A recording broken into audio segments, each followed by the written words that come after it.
Hi అండి.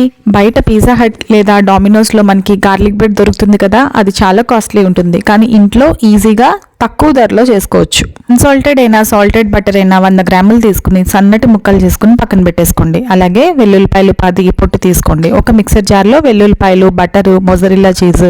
Pizza తీసుకునేటప్పుడు చిన్న చిన్న ఆరిగానో ప్యాకెట్స్ ఉంటాయి కదా, అవి కూడా ఉంటే వేసేసుకోండి. పిజ్జా ఆరిగానో బయట ఎంతో కాస్ట్ ఉండదు. ఒకవేళ పిజ్జా ఆరిగానో లేకపోతే కారం వేసుకోండి, పెప్పర్ పౌడర్ వేసుకోండి. ఇదంతా హై స్పీడ్లో మిక్సీ పట్టేసుకోండి. బ్రెడ్ స్లైసెస్ 2 తీసుకుని పేస్ట్ చేసుకున్న మిశ్రమం ఇందులో అప్లై చేయండి, స్పూన్తో కానీ బటర్ నైఫ్తో కానీ. ఎక్కడ గ్యాప్స్ లేకుండా బ్రెడ్ స్లైసెస్కి అప్లై చేసేసుకుని వేడిగా ఉన్న పెనం మీద పెట్టుకుని రోస్ట్ చేసుకోవడమే. చాలా ఈజీగా అయిపోతుందండి. పైన మొజరెల్లా చీజ్ ఉంటే వేసుకోండి.